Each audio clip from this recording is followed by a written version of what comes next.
When you view an infotext, webinar, or movie, you do so with 4 caveats. First, you are agreeing to the terms posted at the webpage listed on this slide.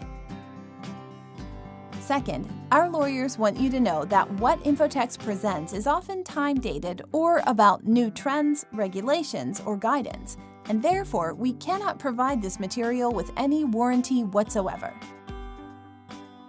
Thirdly, material provided with infotext webinars and movies is copyrighted. You keep the copyright to material customized to your organization, but Infotext reserves the right to use the material in other engagements and boilerplates. See our Transfer of Copyright Agreement at the webpage listed in the slide.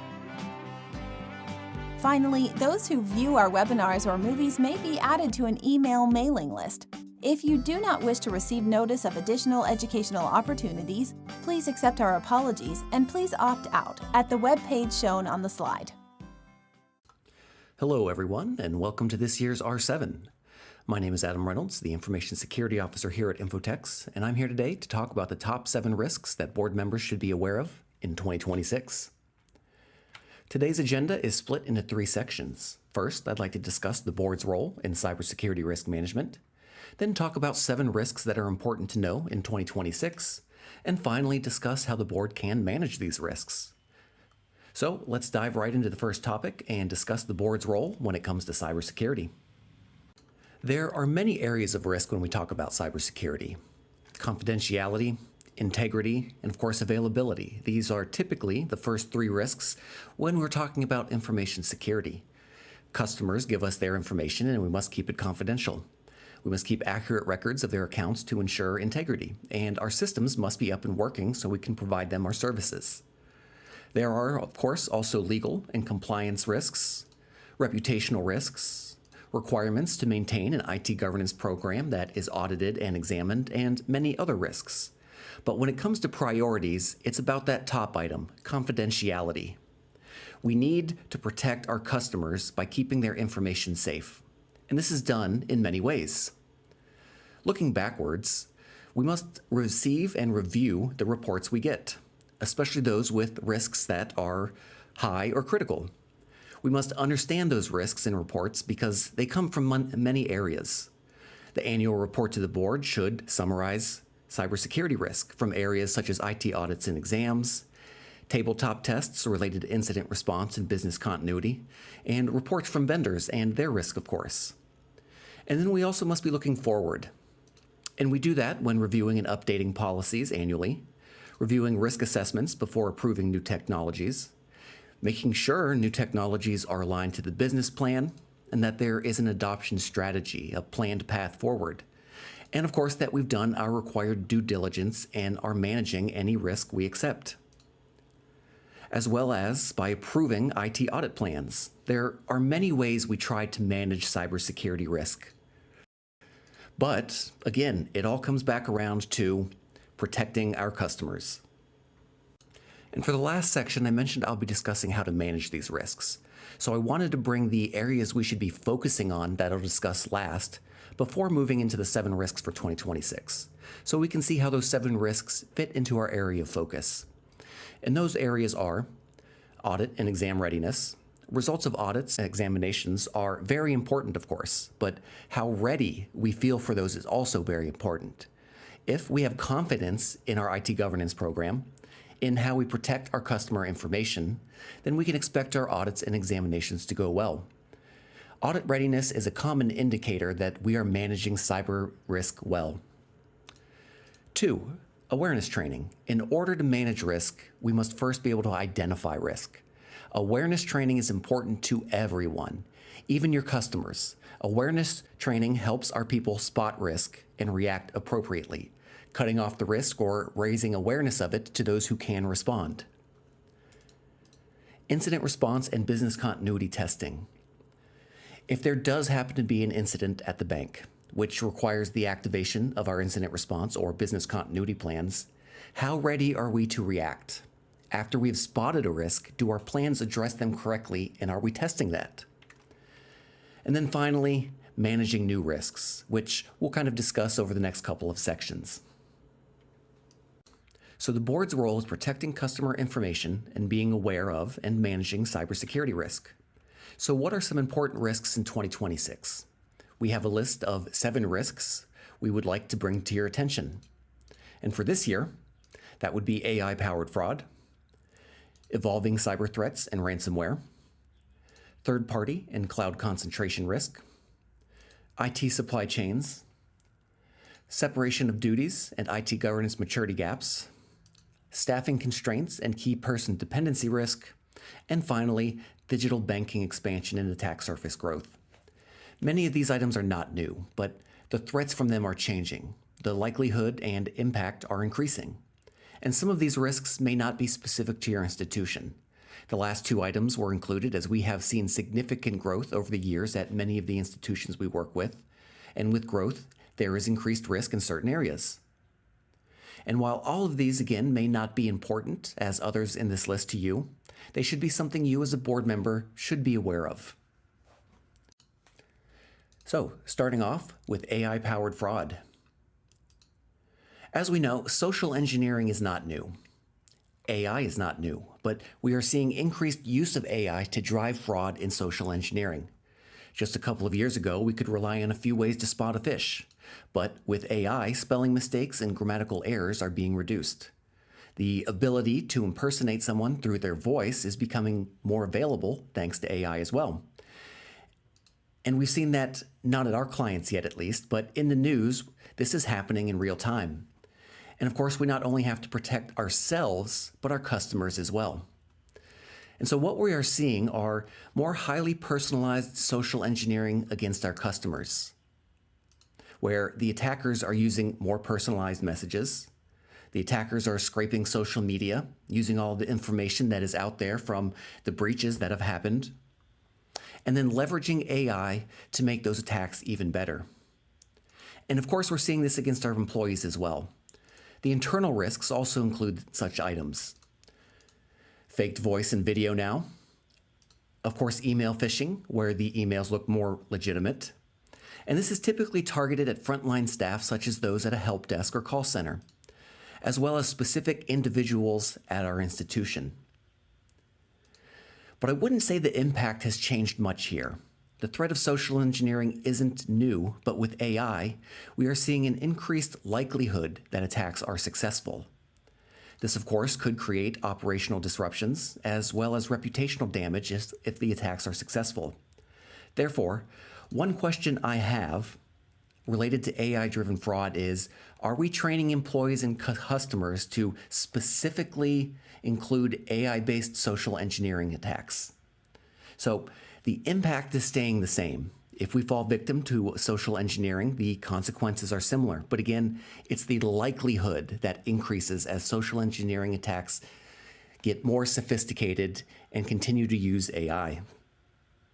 And of course, there's a regulatory side to this as well.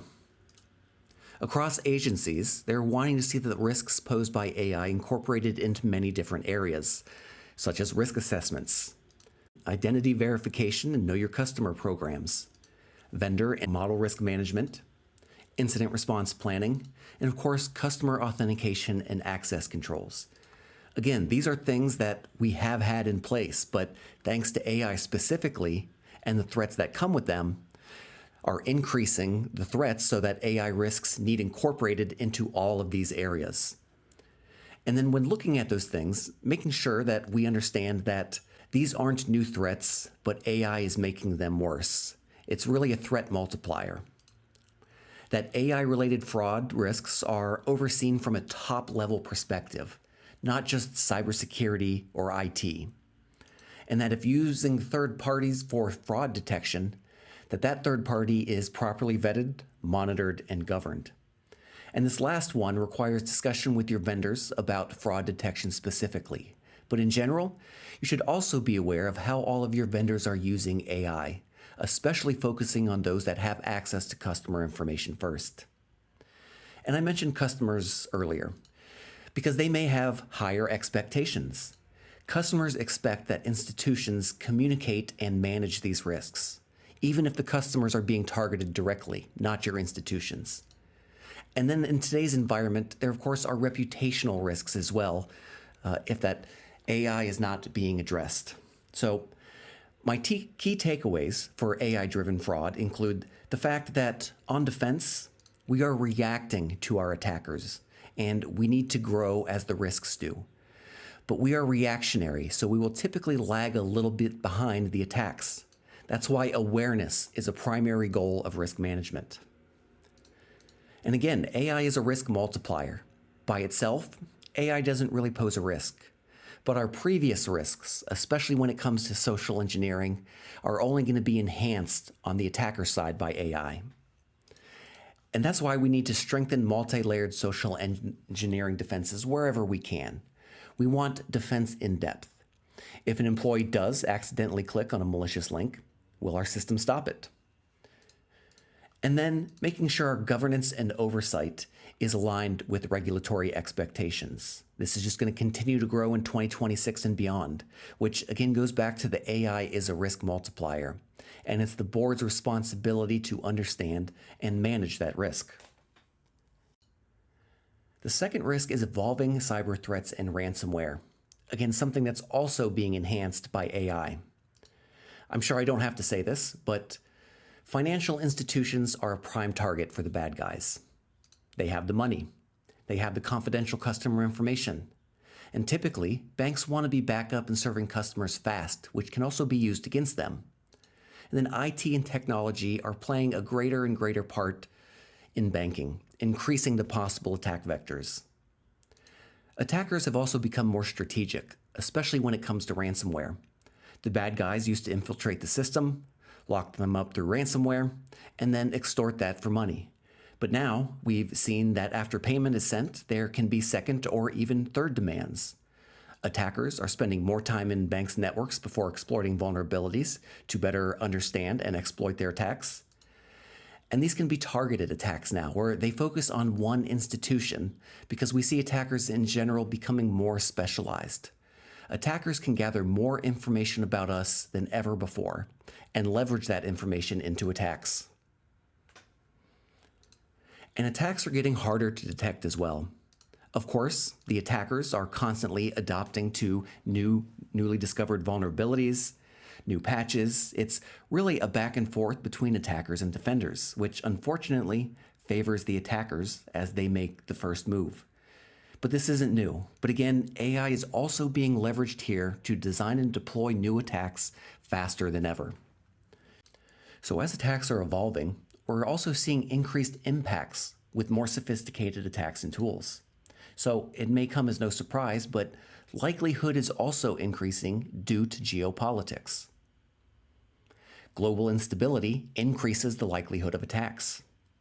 We're seeing more state-aligned groups with better resources. And again, financial infrastructure is a strategic target. This means that regulatory expectations are rising that really start off with one, awareness, as we've said multiple times. Resilience, which I'll touch on later. Incident reporting, we're seeing new laws and guidance require notification to state or federal entities that use that information to identify trends or coordinated attacks against financial institutions, trying to increase awareness and reaction times. And then vendor and third-party oversight, which is my next section, so I'll discuss that then. So the key takeaways here are that board oversight is essential for evolving cyber threats in areas that include incident preparedness and recovery, detection capabilities, vendor and cloud dependencies, and budget and prioritization. So as just mentioned, the third risk I'd like to talk about today is third-party or vendor and cloud concentration risk. The ability to deliver services relies heavily on a relatively small number of partners, such as cloud infrastructure, core banking platforms, digital banking and authentication services, payment engines, and perhaps fintech integrations. These models enable speed and innovation, but also increase dependency. A disruption at one provider is a disruption for you. So the risks is that third parties may not always be able to perform as we expect. And when that happens, we need to know how to respond to a disruption. But unfortunately, During those disruptions, we have limited control. We cannot leverage our IT assets to help. We have to rely on the third party to handle it. And it's hard to really see what is going on behind the scenes. Of course, this all comes with the nature of being a third party or vendor or cloud services, but the fact is we are losing control here. Cloud and third-party platforms can also experience localized or even nationwide downtimes. Even short disruptions can affect customer access and create reputational damage. And we have seen examples of this throughout history and already, of course, in 2026. So as we lose visibility and control, there are a couple of things we need to respond with. It really highlights the need for good resilience planning through incident response and business continuity plans, discussion on third-party redundancy, and then realistically testing those scenarios through tabletop tests, including incident response and business continuity scenarios. Plan for interruptions, discuss them, and test what it would look like if they went down so you are prepared to respond. But this also isn't specific to you at your institution. This is a risk shared across the industry as we rely on cloud services, on Microsoft, on Zoom. So this brings up its own problems in that there may be a limited number of alternatives during a disruption.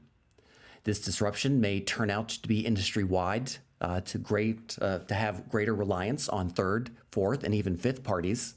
And this leads to greater exposure to supply chain attacks across the board. But this risk is tied to the broader industry ecosystem. But of course, we must still manage it. So we need visibility. Visibility into our vendors, and particularly our sub-vendors and their risk. Many of our third parties rely on other third parties, cloud platforms, or other things. Our vendors rely on their vendors, creating fourth-party, fifth-party risks that can be difficult to monitor, but of course still affect us. The challenges into sub-vendor risk, being able to understand the risk they pose, include opaque supply chains. Making a list of third parties, and continuing down that rabbit hole can be confusing. These dependencies on other vendors can also change quickly. So it's hard to accurately evaluate criticality of fourth and fifth party risk, which can lead to some blind spots when it comes to incident response or even business continuity. This means we need to better understand our supply chains, primarily through due diligence, which would include asking for sub-vendor inventories, understanding cloud architecture and hosting models, especially the ones we use, of course, challenging vague or incomplete responses related to vendor due diligence, and then, of course, incorporating this information into business impact and continuity plans. And again, while this isn't new, it's something that has been a top priority for regulators in the past few years. Concentration risk, primarily coming from the third-party guidance published in 2023, but this item isn't going away anytime soon. We're seeing increased reliance on vendors and therefore increased concentration risk as a whole. So then what are regulators wanting to see? First, evidence that the board understands concentration risk. When we have one vendor providing many of our services, or when we even have a few sub-vendors supporting some of our primary vendors, there is concentration risk there. 2, that business continuity plans address cloud-specific failures and vendor-wide outages, because it does, and it is going to continue happening. 3, documentation showing that we conducted independent reviews rather than relying solely on vendor assumptions or assertions. And then, of course, past our initial due diligence, ongoing monitoring evidence, not just the pre-contract due diligence. And of course, we're here to talk about the first item mainly, evidence that the board understands concentration risk, but we look at all of these other items as part of our audits as well. So my key takeaways for third-party and cloud concentration risk include that we have limited control during vendor outages, Third-party and cloud reliance creates shared, industry-wide risk. We must ensure visibility into our sub-vendors and supply chain risks. And then, of course, regulatory expectations are increasing. IT supply chains is the next risk I'd like to talk about. Cybersecurity, of course, focuses on protecting the bank's internal systems. But today, risk management must extend beyond the institution's network. Technology ecosystems are now interconnected. This means that the resilience of the bank depends on the resilience of its technology partners. So, what does a bank's supply chain look like? First, let me say that most cyber incidents today do not start inside the bank. It begins somewhere in the supply chain, which could be a specific vendor or cloud provider, a software update, or just an outage at a service provider we rely on.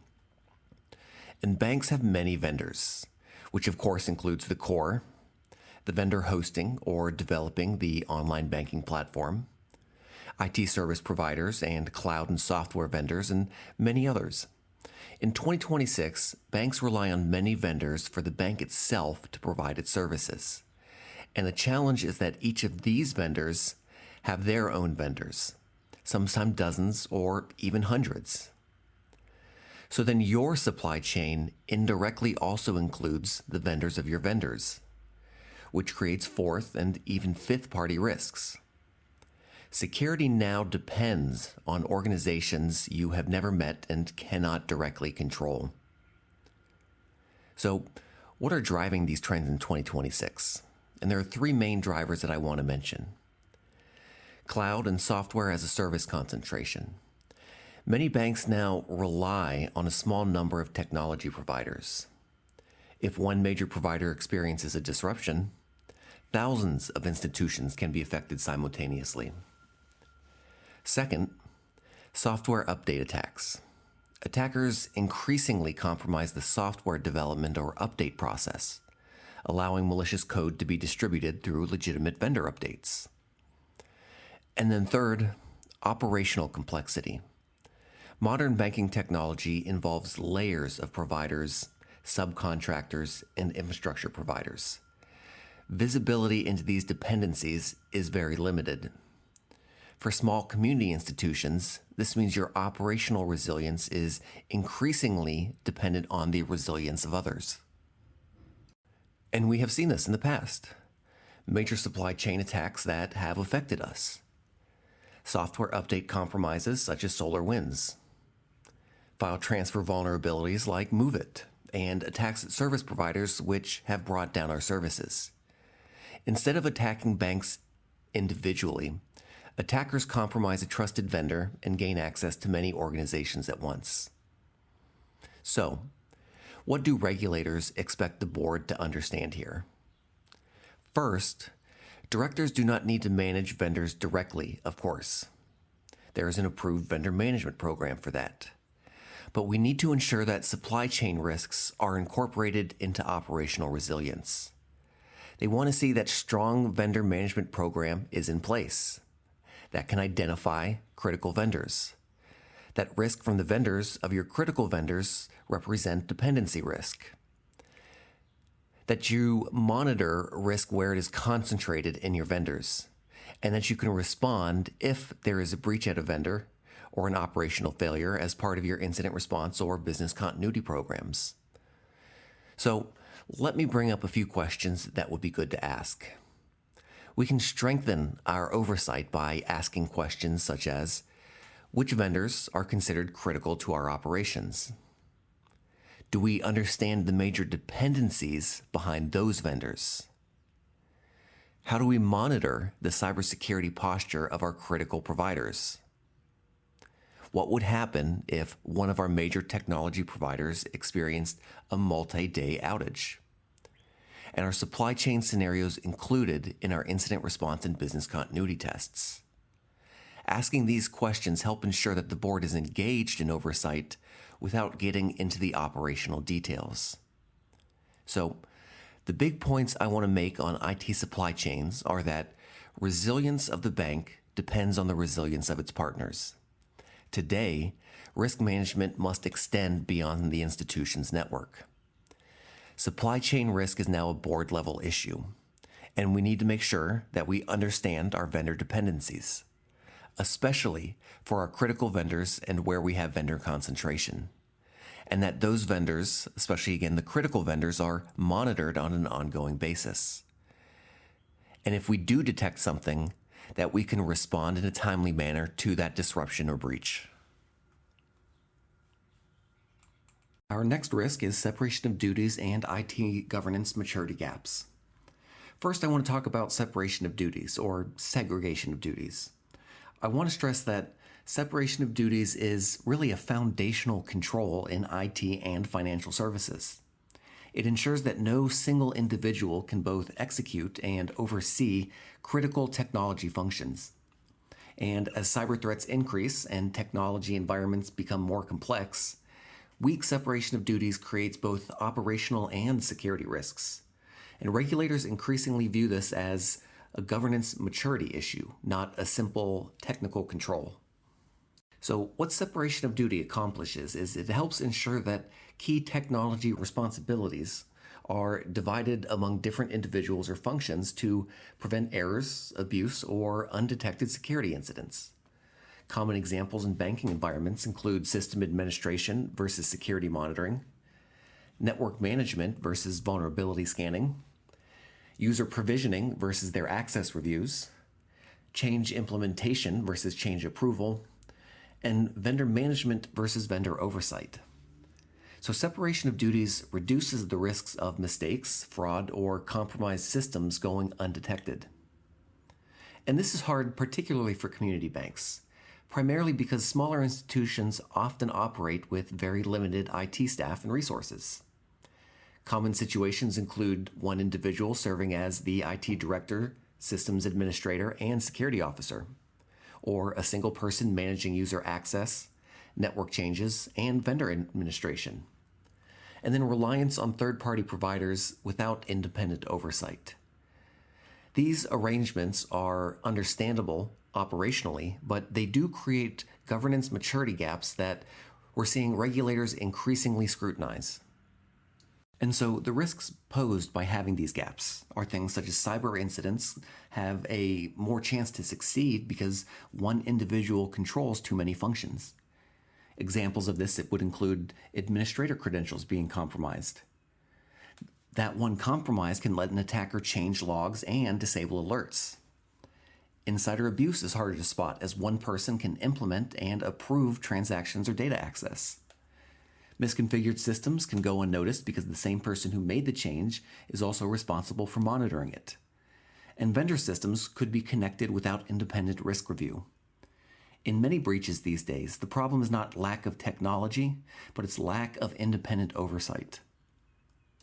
And I'll bring this slide up in the next risk as well, staffing constraints and key person dependency risk, because staffing constraints and key person dependency risk is related to separation of duties. I'll talk more about the continuity and resilience aspects in that section, but it's the same frameworks that speak to both separation of duties as well as key dependency risks. And the new ones here are the NIST Cybersecurity Framework and the CRI Profile, which we're seeing used now that the Cybersecurity Assessment Tool has been retired. But again, we're seeing more emphasis on clear roles and responsibilities, separation of duties, and independent monitoring and oversight. So what are a few ways to address these gaps? Primarily, that's through compensating controls. First, independent monitoring. Having a third party responsible for security services, as well as external log monitoring and alerts, provides that independence from the bank's internal team. Second is through independent oversight. We don't want the same people who perform oversight to be the same as those responsible for implementation. Vendor reviews is also something we are seeing handled by third parties more. As the amount of vendors and risk posed by those vendors is increasing, offloading the work from your team is something we're seeing increasingly done. And then governance controls, such as having a change management approval committee. If we can have a committee address something, it provides that separation. Periodic access reviews are always a good step to manage access. Again, making sure the person responsible for access change is not the one doing the review. But I would say this is something that should already hopefully be in place. And then, of course, board reporting on cybersecurity. This oversight is obviously required and kind of the topic of this whole presentation. Risks to cybersecurity the board should be aware of. So we need to make sure the reports we're receiving are being reviewed, and I'm sure they are. But these controls can help us ensure independence even when staffing is limited. And then finally, before summing up the key points, here are some questions that can help assess where there may be gaps. Who administrates our systems, and who independently monitors them? If our primary IT administrator left tomorrow, could operations continue?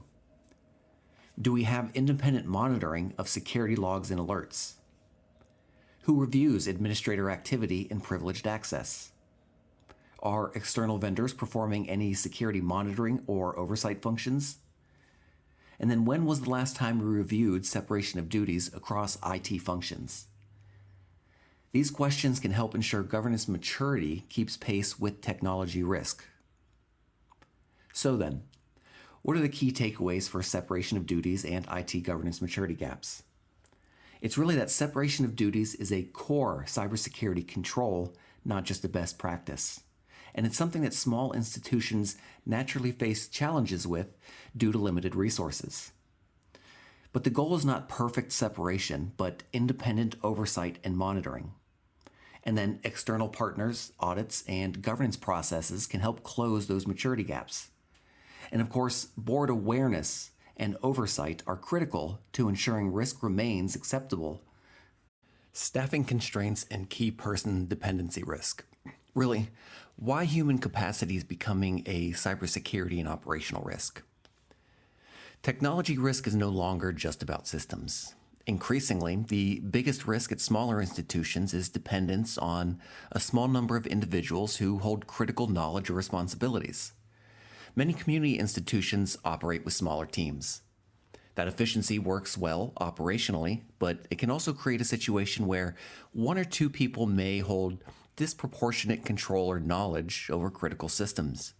In 2026, regulators increasingly view this not only as a HR issue, but as a technology, cybersecurity, and resilience risk. And this is happening for many reasons, some of which we have already mentioned. Technology complexity continues to increase. Cybersecurity responsibility keeps expanding. Community institutions are typically, again, operated with limited IT staff. Institutional knowledge can be undocumented. And of course, vendor and cloud environments require more oversight. A decade ago, IT operations at a small bank were simpler. Today, a typical institution may rely on cloud email, internet banking platforms, endpoint security tools, network monitoring, vendor integrations, and regulatory reporting requirements. In many cases, one individual manages multiple areas, such as network administration, security monitoring, vendor coordination, and incident response. That concentration creates operational risk if that person becomes unavailable. And key to person dependency is rarely intentional. It usually develops gradually as employees gain experience and become the go-to person for certain systems. However, over time, this can lead to single points of operational failure, where the institution's ability to respond to an outage, cyber event, or vendor compromise depends on the availability of one person. And this could manifest in many ways, such as one administrator controls all network and security systems. Only one person really understands the core banking system configuration. Security monitoring relies on one internal employee. Vendor relationships depend on a single internal contact, or critical passwords or procedures only exist in personal knowledge. And over the years, we're seeing that regulatory frameworks increasingly emphasize organizational resilience and separation of duties. The NIST Cybersecurity Framework 2.0 and Cyber Risk Institute's profile are being the newer ones on this list, but we're seeing more expectations to ensure that we have clear roles and responsibilities, separation of duties, independent monitoring and oversight, and business continuity planning. Regulators recognize that smaller institutions have limited resources. However, they also expect institutions to identify and mitigate single-person dependency risks, especially when those individuals control security systems or privileged access. Key person dependency can create several operational risks, such as incident response delays if the primary administrator is unavailable during a cyber event. Operational disruptions. Critical systems may be difficult to maintain or restore. Control failures. Again, lack of separation of duties increases risks of mistakes or misuse. Knowledge loss. Institutional knowledge may leave the organization unexpectedly. And vendor oversight gaps. Because again, complex vendor environments require more oversight than a single person can manage sometimes. Many institutions first recognize this risk during unexpected staff departures, illness, or extended leave. When critical knowledge is not documented or shared, recovery can be significantly more difficult. And of course, key person dependency can also create cybersecurity risks. Again, cybersecurity frameworks emphasize that those who operate systems should not be the only ones monitoring them. This concept is called separation of duties, and it helps to ensure that security controls remain effective even if mistakes occur or accounts are compromised. So with these risks, what can we do? Many institutions address these risks through layered approaches, combining internal staff capabilities with external expertise when necessary. Cross-training where you can, documenting the processes and procedures, making sure that there is proper separation and oversight when privileged access is in scope, using an external vendor for security where appropriate, and of course, making sure that incident response tests include the backups to your primary people. So, what are a few questions we can ask management to make sure we have this oversight? Questions such as, where do we have single points of knowledge or responsibility in IT and cybersecurity? What would happen if a key employee were unavailable for an extended period? Are critical system procedures documented and tested? Do we maintain independent monitoring of security systems? And are external providers used to supplement internal expertise where needed?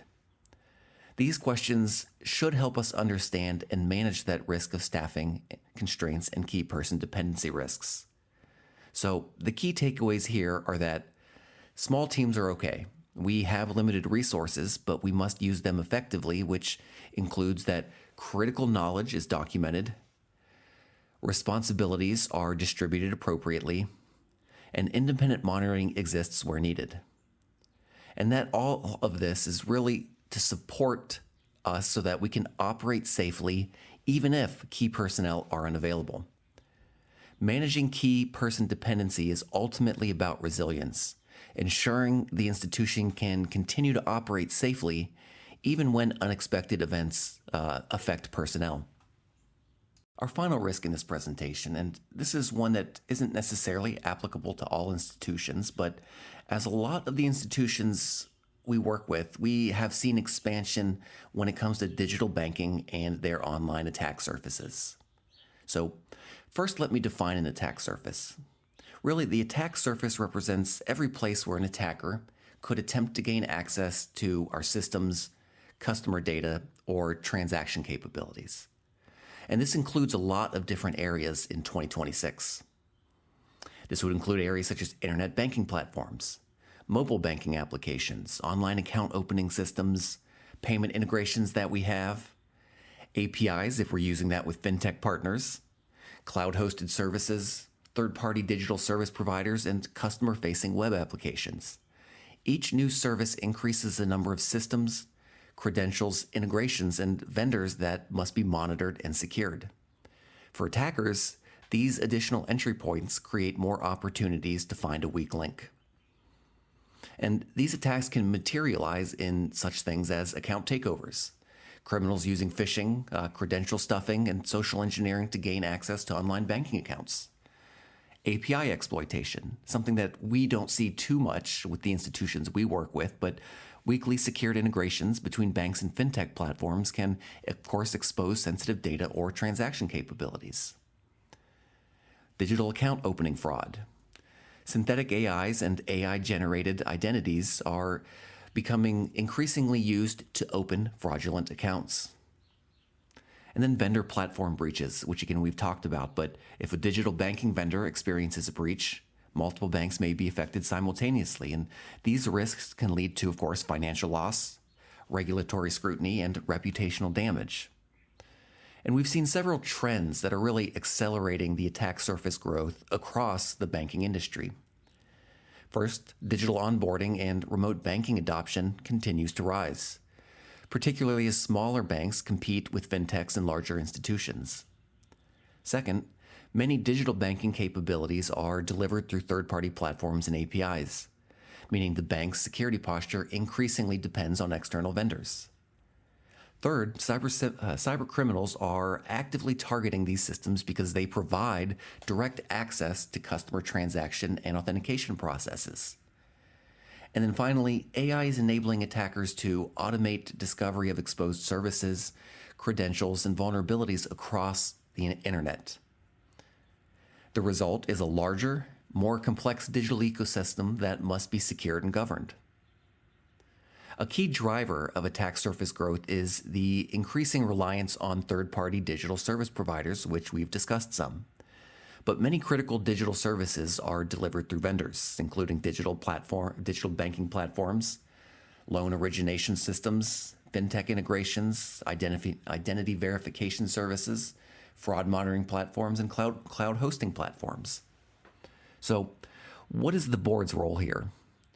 Directors are not expected to manage cybersecurity or technology operations directly, of course. However, regulators expect the board to provide effective oversight of technology risk. For digital banking expansion, board oversight should focus on three key areas. Strategic risk awareness. Is the bank expanding digital services in a way that aligns with its risk tolerance? Vendor governance. Are critical digital banking vendors being properly risk assessed and monitored? And security program maturity. Does the institution have the staff, monitoring capability, and governance structure to manage a growing digital environment? In short, the board must ensure that security capabilities grow alongside digital services. So, to exercise effective oversight, directors should periodically ask management questions such as, how has our digital attack surface changed over the past few years? Which digital banking systems and APIs represent the highest risk exposure? What monitoring is in place to detect account takeover or abnormal customer activity? How do we assess the cybersecurity posture of our digital banking vendors, and do we have the internal expertise or external partners necessary to monitor these systems effectively? These questions help ensure that digital innovation is balanced with appropriate risk management. So, the key takeaways here include the fact that digital banking expansion is essential for competitiveness in 2026. But the risk comes from the mismatch between expanding digital capabilities and limited internal security resources. So there are three areas to focus on. Visibility. Asking those questions to understand the digital attack surface. Vendor governance. Managing third-party technology risk, which was a specific risk we've talked about. And then security maturity. Ensuring cybersecurity programs scale with digital growth that we've identified due to our visibility. So that was the last of our risks for this year. Again, they were AI-powered fraud, evolving cyber threats and ransomware, third-party and cloud concentration risk, IT supply chains, separation of duties and IT governance maturity gaps, staffing constraints and key person dependency risk, and digital banking expansion and attack surface growth. And this brings us out of the risks and into the last section, which I'll keep short. But how do we manage all of these risks? The answer to that question is to ask questions. If we ask questions about specific areas, it will help us understand these risks and how well prepared we are for them. Or in some cases, how we aren't prepared, unfortunately. But in general, to address new risks, ask questions about these areas. First, audit and exam readiness. Audit and exam results are important. Those should be something we are already addressing as part of our information security program. But how well prepared we are for our next audit or exam, because that's where questions about how we are addressing new risks will come up. If our team feels prepared for their next audit or exam, that's because they are confident new risks are being addressed appropriately. Second, how are we addressing new threats in our awareness training, which should of course include our employees or users in general, but also how are we training management and customers about new risks? Because we need to make sure everyone is aware of new risks and update our training material as needed. And then incident response and business continuity testing. Are we incorporating new risks into our incident response and business continuity tabletop tests? Because once we identify new risks, not only should we be training on them, we should be testing them through our incident response and business continuity programs as well. And then, of course, continuously ask about new risks.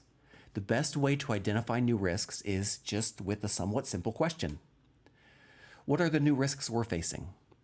This is a question we can always ask. It may not have an answer, but if we continually ask this, we will spot new risks faster and respond to them faster as well.